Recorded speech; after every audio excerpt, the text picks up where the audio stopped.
Tonight on NewsVision, Republican political activist and commentator Charlie Kirk assassinated at a college campus in Utah. The search for the killer now underway. Plus, a school shooting at a high school in Colorado. 2 students are in critical condition and the gunman, who is another student, is dead. And 24 years since the 9/11 terrorist attacks on America. Hear how the University of Miami campus community is remembering the victims. Like the slogan says, never forget. And that's what you have to try to do, is not forget. These stories and more coming up on NewsVision.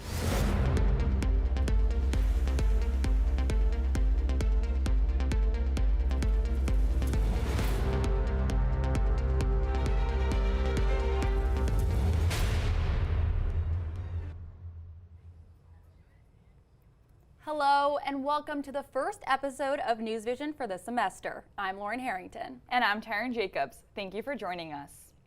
Breaking news, Charlie Kirk, the conservative political activist and Trump ally, was assassinated yesterday in front of a large crowd on a college campus. The 31-year-old was on the first stop of his American comeback tour at Utah Valley University south of Salt Lake City when a gunman opened fire from a nearby roof, striking Kirk in the neck. Before Kirk arrived, students at the university started an online petition to stop him from, quote, spreading hate on Utah campuses. Officials are calling this a targeted attack, and now the FBI is searching for the suspected shooter.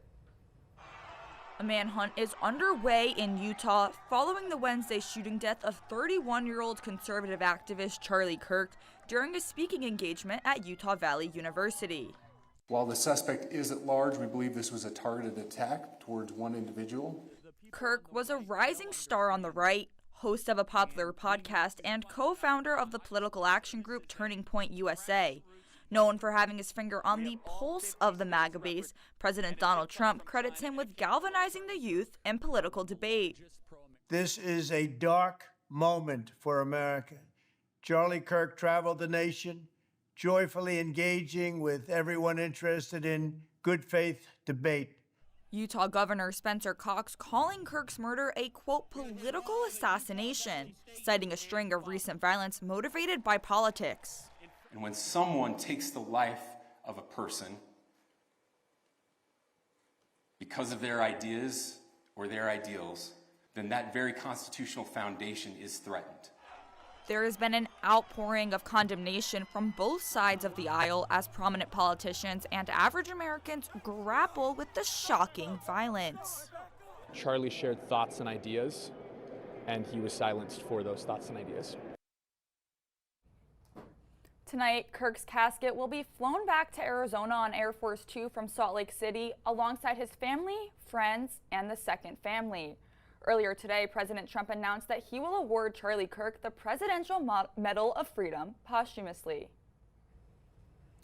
At the same time the assassination of Kirk happened in Utah, a school shooting in Colorado has left 2 teenagers in critical condition after another teenager opened fire at Evergreen High School before turning the gun on himself.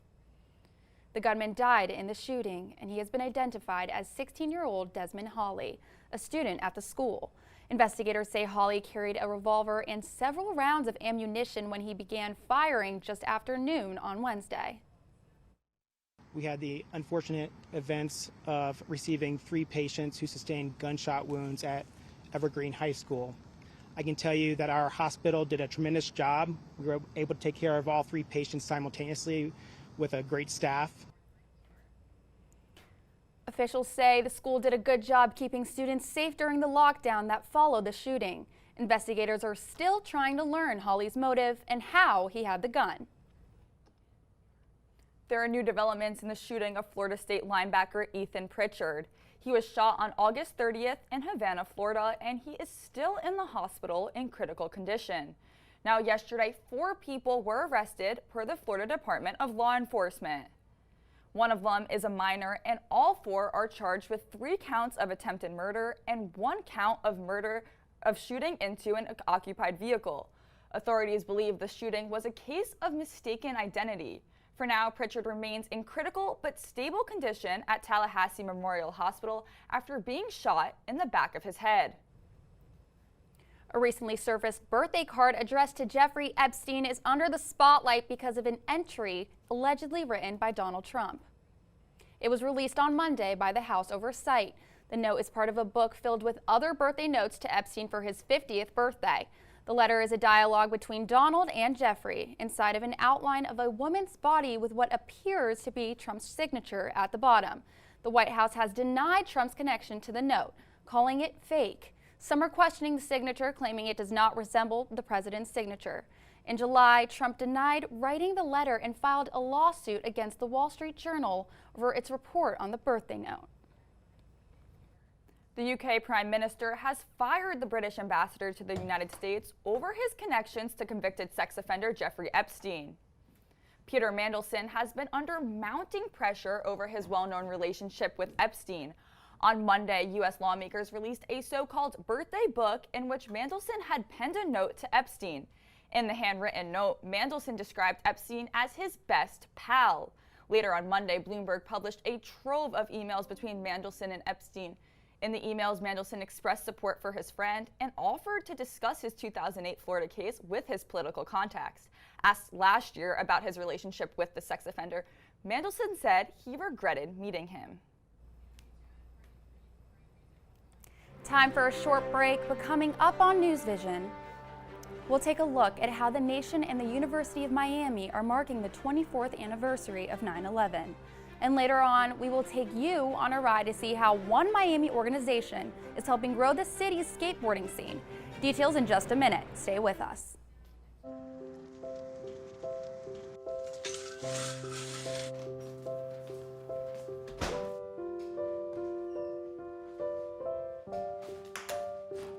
I like to eat apples and bananas.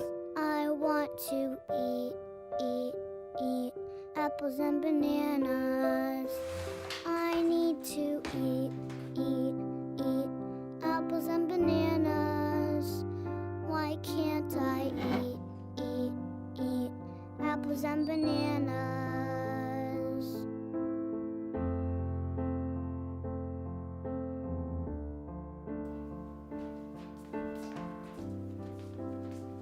Support the Feeding America nationwide network of food banks to help provide meals to those in need. Join us at feedingamerica.org.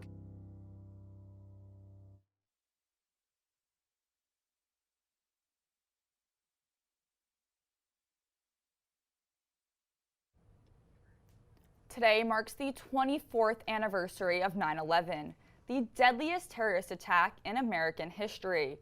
Around the country, Americans paused to remember the nearly 3,000 people who died in 2001 when terrorists hijacked planes to attack various landmarks around the country, such as the World Trade Center in New York City. President Trump visited one of those crash sites today, the Pentagon, where he participated in the wreath-laying ceremony and shared stories about the crash victims.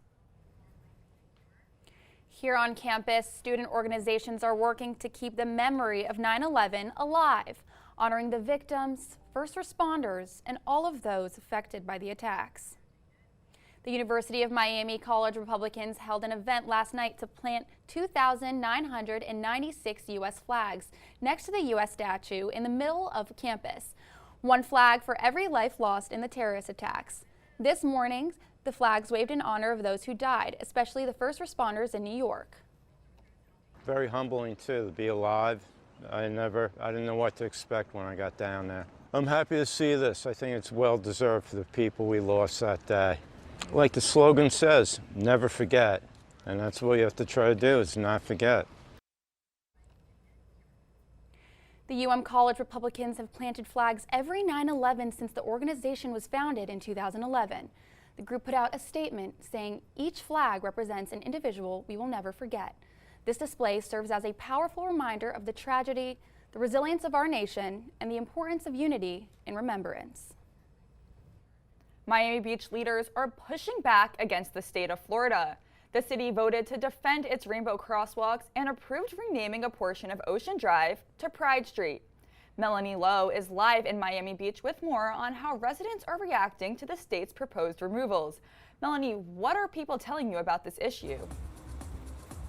Taryn, the Florida Department of Transportation says these crosswalks behind me don't comply with state regulations and had ordered Miami Beach commissioners to have them removed by September 4th.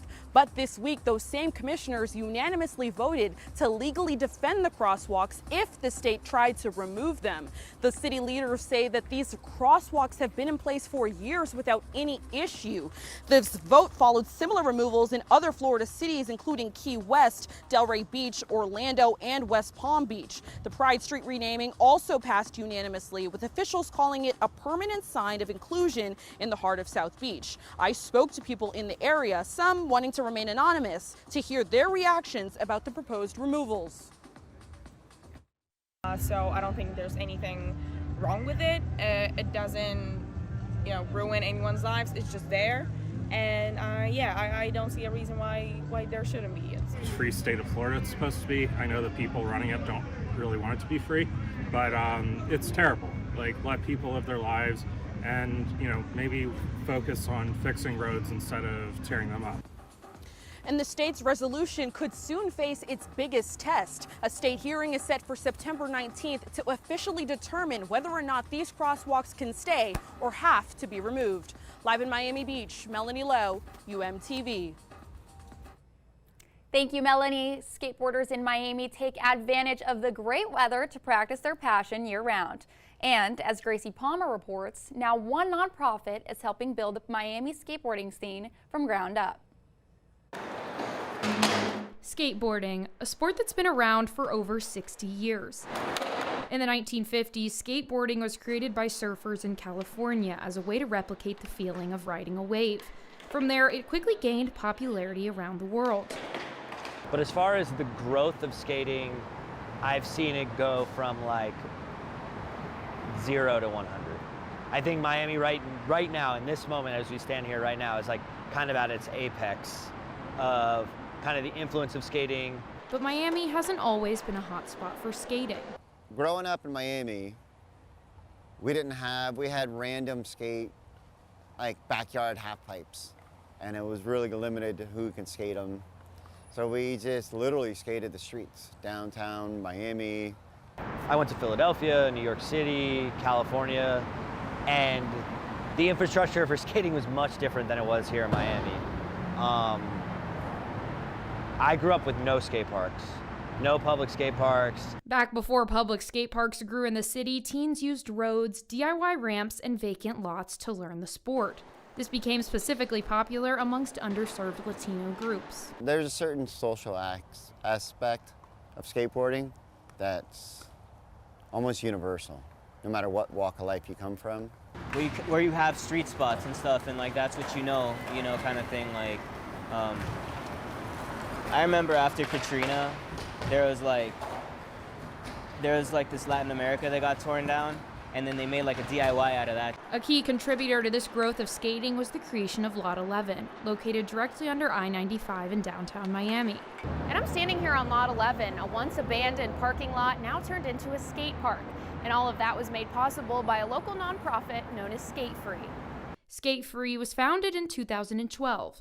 With a goal to help underprivileged kids express themselves safely through skateboarding. So the goal of Skate Free is to promote skateboarding in a free and equitable way. So through the creation of skate parks, kind of strategically placing them in underserved neighborhoods that don't have access to these types of facilities. Since its creation, Skate Free has partnered with Miami Parking Authority, the Florida Department of Transportation, and even energy drink company Red Bull. Their biggest project is the creation of Lot 11, which took 8 years to bring to life. But Lot 11 definitely was the thing that brought people to Miami. But the skateboarding scene is still continuing to grow for the rest of South Florida too. In Hollywood, contractor Jason Ramft is building a 9,000 square foot skate park. He built Lot 11 as well. He says it's nice to see the city support these skateboarding projects. It's better late than never, kind of outlook on it. Yes, it would have been nice 20, 25 years ago to have something like Lot 11, but having it today, it's still a blessing. And with more parks popping up, what was once a niche sport is now leaving a lasting impact here in South Florida. For UMTV, I'm Gracie Palmer. Taryn, if the weather starts clearing up, I might try skateboarding. You know, you should totally go for that, but I don't think I'm going to join you because I really do not think I would be good at that. What if we went rollerblading? We could do that, and that one's inside, so no rain either, so perfect. There we go. Well, our student meteorologist, Ann Badowski, is live to give us the rundown of the weather. And are we expecting even more rain this weekend? Well, we know just how that pattern goes. We're definitely going to see some thunderstorms this weekend. Even outside right now, we do have some pop-up showers. You see a bit of thunder moving out into the ocean as well. Overnight, we're going to be a little bit drier, but as the story goes, by tomorrow afternoon and tomorrow night, we're back to those pop-up showers and thunderstorms that we are so used to. But I promise you this rain isn't just bad. It is helping us a lot with our drought issues that we are experiencing over the summer. Here in Miami, we are at a moderate drought risk, but that is starting to improve now that we are getting so much rain that we have been seeing. As for our month to date numbers for Miami, we're about 6 inches above what we would normally expect for the month of September. As for our year, we are starting to head towards an improvement. We're only about 2 inches off from what our yearly average would be. Whereas Fort Lauderdale has a way to go. They're about a foot below what they would normally be expecting, but they definitely have some room to improve. That's why they're still in that severe drought risk. Key West is one of the only places that is above their average for the year so far. But if you are sick of these thunderstorms, I do have some good news. We have some drier air that is going to be moving through. That might minimize our risk for showers and thunder earlier next week. Doesn't totally get rid of it, but by the time Wednesday comes around, that moist air is going to be moving up. So have a little bit of a break on the earlier side of next week to hopefully enjoy. As for our 7-day, you can see that little dip in our precipitation values. But as we move through into the weekend, just like Lauren was saying, it's a little bit gross. We're back to those thunderstorms, things that we're going to be seeing pretty consistently as well. Temperatures are staying around what we would normally expect, about 80 degrees, or high 80s, excuse me. All right, Lauren? Thank you, Ann. Residents of the village of Palmetto Bay, a neighborhood 30 minutes south of the University of Miami, face a heated debate with their village officials regarding a large piece of woodlands. Amanda Mohammed joins us with more on controversial property in Palmetto Bay. Amanda, what is the story? Just past this road behind me, these woodlands have caused some commotion and stretch almost 9 acres, but nobody's touched them in 100 years, leaving them overgrown and full of invasive species. Palmetto Bay began leasing these woodlands back in 2019 with plans to make them into a park. Fast forward to 2025 and the land remains untouched and there is no formal proposal to change them. Now residents are asking their village officials to promise to protect the woodlands. Whether because you fondly recall your childhood days on the playground or enjoy a stroll amongst the trees, parks play an essential role in shaping a community. And the village of Palmetto Bay in South Florida proudly calls itself the Village of Parks. Palmetto Bay is one of the best neighborhoods in all of Miami. Many of the 25,000 Palmetto Bay residents, such as Michelle Horn, love the neighborhood. And dozens attended the Palmetto Bay Council's budget hearing on Monday, September 8th to speak for the trees. The trees, plants, and wildlife, that is, on this 8.7-acre piece of woodlands, called the Woods, that sits at the heart of the village, starting at the corner of Southwest 168th Street and Southwest 88th Court. My husband and I, we go for walks around it. It's kind of a source that has held our whole neighborhood together. Henry Clifford, the chairman of the Palmetto Bay Tree Advisory Board, has lived in Palmetto Bay since 1979 and recalls the day the Woods saved his house and his life. We were at the peak of the winds of Hurricane Andrew, and didn't get any higher than where we are. But the houses in our neighborhood, sheltered by the woods, all around us, the houses were destroyed. Ours were not. The woods kind of gave its life for us. We'd like to return the favor. That favor? Preserving the land and restoring it into a small park with a nature trail. An idea discussed when Palmetto Bay leased the woods from Miami-Dade County in 2019. But a formal proposal to build that park has not been made since then. So the land remains zoned as agricultural. And with no proposed plan in place, many residents are starting to wonder if the woodlands will ever look like a park. Village officials say restoring the area is not a viable option. According to them, the woodlands is leased for $100 per year, but requires about $40,000 of maintenance per year. The area currently contains 40 invasive species, including Brazilian pepper and Australian pine, and restoring it would take a minimum of 5 years' work, plus many more years of maintenance. The Institute for Regional Conservation surveyed the woodlands back in 2023 and determined that going forward with a major restoration would cost more than $1 million. We don't have the funds to be able to remediate the property in the way we have contracted with the county to do so. So village officials began discussing the idea of giving the land back to Miami-Dade County, and now some residents fear that the county might decide to build up the woods. I don't understand. The wood preserve needs to stay there. We need to preserve nature. And after listening to residents' concerns at Monday's budget hearing, Mayor Cunningham wants to assure Palmetto Bay residents not to worry about the woodland's future. We're not returning the land to the property. We're looking at zoning it Parks and Rec, which I think will give it more clout to remain a green space. A green space for all to enjoy and continue to embrace its natural beauty. My husband and I, this is the only house we own. We're just middle class, but it's like a dream come true. A dream that now lies in the hands of the council. The Palmetto Bay Village Council will reconvene on September 17th to continue their budget hearing and hold public remarks. They will then hold a zoning hearing in October to designate the woodlands as a park, and later that month they will vote to pass or fail next year's budget. This will determine how much will go towards the woodlands on top of the maintenance budget they've already set aside. Reporting live in Palmetto Bay, Amanda Mohammed, UMTV. Thank you, Amanda. Time for another short break now, but still ahead on NewsVision, protests continue in France. We will tell you why. Plus, a major strike overseas as Israel targets Qatar. We will break down what that means. And a sweet twist from Sweden. We will take you to the newest store near campus called Scandy Candy. Don't go anywhere. How do you know when you've made the right decision? It's the feeling you get in your gut. The one that tells you what's right or wrong. It's the one that says, sure, I can have a drink. Or the feeling that says, okay, I've been drinking. Now what? It's the voice inside you that says, I'm buzzed. Better leave the car when it's time to go. Plan ahead. Catch a sober ride. Buzz driving is drunk driving.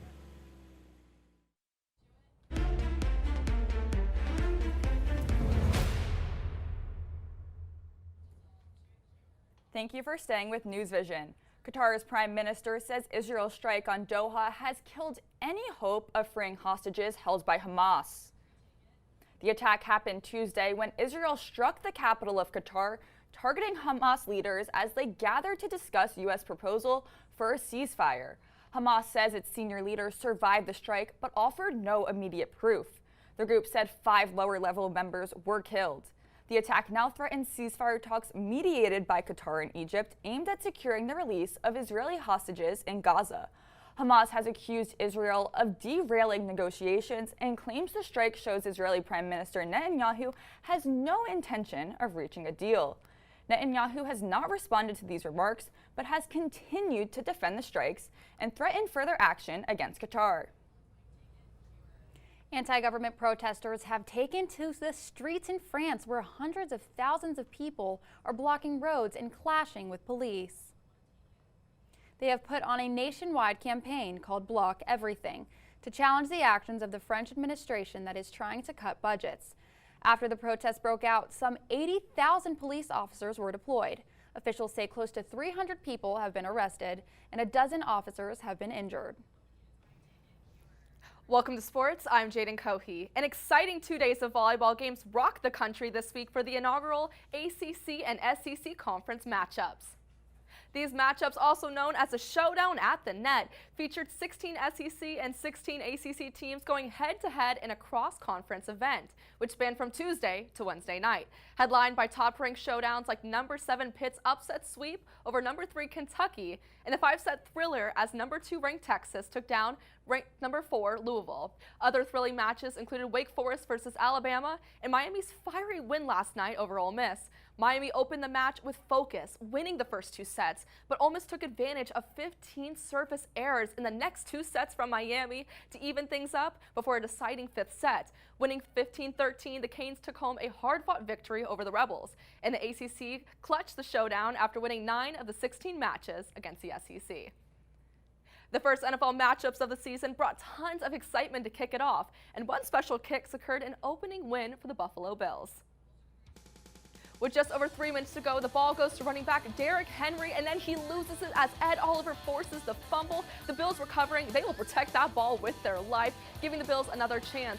A chance which quarterback Josh Allen will use as he runs it up the middle to secure the touchdown for the Bills The score now sits at 40-38. The atmosphere at Highmark Stadium is tense. By the time the clock counts down to 0, 41-year-old kicker Matt Prater kicks for a 32-yard field goal and nails it to save the Bills. The crowd erupting into cheers. What a remarkable last-second comeback secured for the Bills. With a final score of 41-40, Buffalo outscored Baltimore 16-0 with the final 4 minutes of the game. And that's all for sports. Back to you. Thank you, Jaden. A new store in Coral Gables is attracting plenty of buzz, and it's not just because of what's on the shelves. It built a following through social media and now has its first storefront here in South Florida. Gracie Herberholt takes us inside the shop. On Miracle Mile in Coral Gables, Scandy Candy, a self-serve pay-by-the-pound candy shop, is bringing a Swedish tradition called Saturday Candy to South Florida, a weekly ritual where families stock up on treats for the weekend. So I moved to LA 2 years ago to study in college, and the first thing I missed about Sweden, where I come from, was the candy. So I started just ordering a little bit for myself, and then me and my brother thought, why don't we just sell it? They launched online through TikTok Shop and quickly found success. We went on a TikTok Shop and we blew up from the start. Now, their first brick-and-mortar store is here in Coral Gables, but just a week after opening, their shelves look like this. We sold out. We didn't expect so many people to visit our store. While the candy may be sweet, it's not just what's inside the store that has caused this sugar rush. Viral videos on social media like these ones has caused Scandy Candy to become Miami's newest sensation. After selling out, the store closed for a week but just reopened on Sunday. And customers say they didn't discover it by walking past it, they discovered it on their feeds. How did you find out about Scandy Candy? I found out about Scandy Candy through TikTok. Instagram. On TikTok. Scandy Candy is just one of many Miami businesses blowing up because of social media. So I feel like there's a lot of places on social media that promote like their businesses, and since they're popular or trendy, like people our age go to take pictures and be aesthetic, and they want to show their friends like, oh, I went to this place, so like it's fun, you should go too. Viral videos are changing where people eat, shop, and spend their weekends. We've been working with a lot of influencers and just also normal people to be able to reach out to as many as possible here in Miami. Scandy Candy is the latest sign that in Miami, going viral can be just as valuable as going traditional. Gracie Herberholt, UMTV. Coconut Grove is also giving back. Yesterday, organizers of the beloved Coconut Grove Arts Festival awarded some Florida International University art students $30,000 in scholarships. Students, faculty, and family gathered at the university to share their work and talk about how the scholarships will help them pursue a career in the arts. Each student gave a short introduction to their art and were gifted a $30,000 check at the end of the presentation. We want to grow future artists, right? We want to ease their financial burden, make it easier for them to start their careers. You know, a little hand up never hurts, you know. Everybody needs a little something, a little boost, and if we can provide that tiny little boost, then let's do it. For more than 60 years, the Coconut Grove Arts Festival has been a major art and cultural event, bringing together the Miami community to support arts education, fund scholarships and community programs, and invest in the next generation of artists in South Florida. Through awards such as this scholarship, the festival continues to support local talent and ensure that the Miami community remains an environment where artists are celebrated and recognized. And finally, while some prodigies are in the arts, others are prodigies in academics, like one gifted student in Montgomery County, Pennsylvania, who is years ahead of the curve. Meet 9-year-old Aiden Wilkins. At 2 years old, Aiden was able to read before kids his age could even talk.